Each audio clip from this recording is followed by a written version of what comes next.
How did a girl who asked for a scooter for her birthday end up becoming the best skater in street league history? It's no secret that Rayssa Leal has absolutely dominated the competition world. But let's take a look back at how it all started. Rayssa was born in Brazil in 2008 and she got her first skateboard ever at just 6 years old as a birthday gift. But what's ironic is that she actually asked for a scooter instead, and her dad the next day was like, well, here's a skateboard. And by this time, skateboarding had been around in Brazil for a few decades, and even though they had a big star in Letícia Buffoni, it was definitely not common to see girls skating, which was another reason this video had such an impact. Rayssa was only 7 years old in this clip, and she drew attention from all over the world. But what many don't know is the reason that she was wearing the fairy costume to begin with, and that's because it was Brazil's Independence Day, so her school was having a celebration and she decided to wear the costume for the parade that they were having. But once the video was posted online, it went viral and gained the attention of Tony Hawk, who reposted it, leading to Rayssa getting to meet the legend himself. And around this time, she not only competed in her first competition ever, but she actually won it. Then after that, she continued to keep skating in her iconic fairy costume as she got better and better, as you can see with this clip,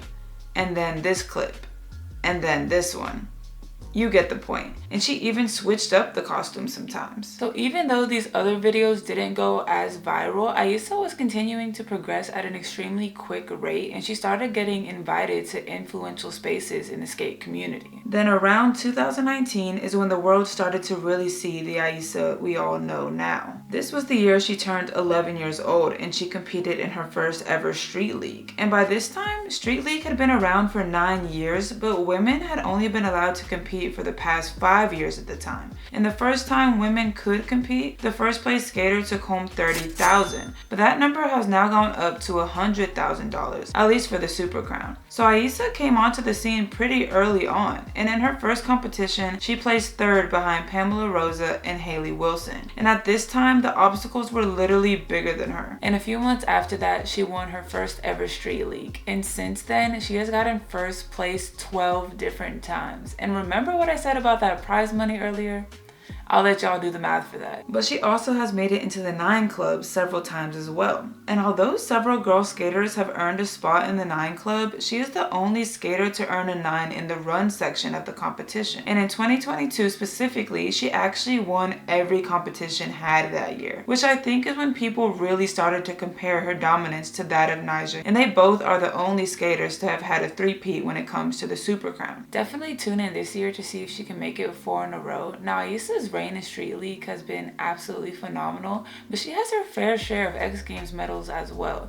She has 2 gold medals from X Games, both happening in Japan. And on the topic of medals, Leal also has not 1 but 2 Olympic medals, and the Olympics did not start to include skateboarding until 2020, meaning she has won a medal every time the Olympics has included skateboarding. And I know this has become a controversial topic in the skateboarding community, but I think skating being included in the Olympics is a good thing. Either way, Rayssa winning her first Olympic medal made her the youngest Brazilian ever to win an Olympic medal. And as if making noise in the competition world wasn't enough, she doesn't shy away from hitting the streets either. And she has a video part with Nike SB to show off her signature dunk colorway that even has her personal logo on the side. And when these shoes dropped, she shared a post on Instagram talking about how she used to walk around with holes in her shoes and sometimes even in her socks from skating because her parents couldn't afford new shoes, but she didn't care at that age. She just wanted to skate, and she was happy doing that no matter what. And this was actually her second shoe because her first one was a slip-on. So all of this leads to Rayssa Leal turning pro for April Skateboards. And since then, she has had a few different graphics, with her first one of course displaying the fairy wings that started it all. Then she has another one that shows her playing a video game, and then another with her photo on it, and then another with her name spelled out on beads that are normally used for making jewelry. And with her talent and success also came a few different sponsors supporting her, such as Nike SB, Monster Energy, Bones, Stronger Trucks, a bank, and even Snickers, with a lot of that money going towards building her own private skate park. But before this, she actually had a much smaller setup she could practice on in private. But this new private skate park she has is absolutely unreal. I mean, imagine the type of fun you could have having your own private skate park like that.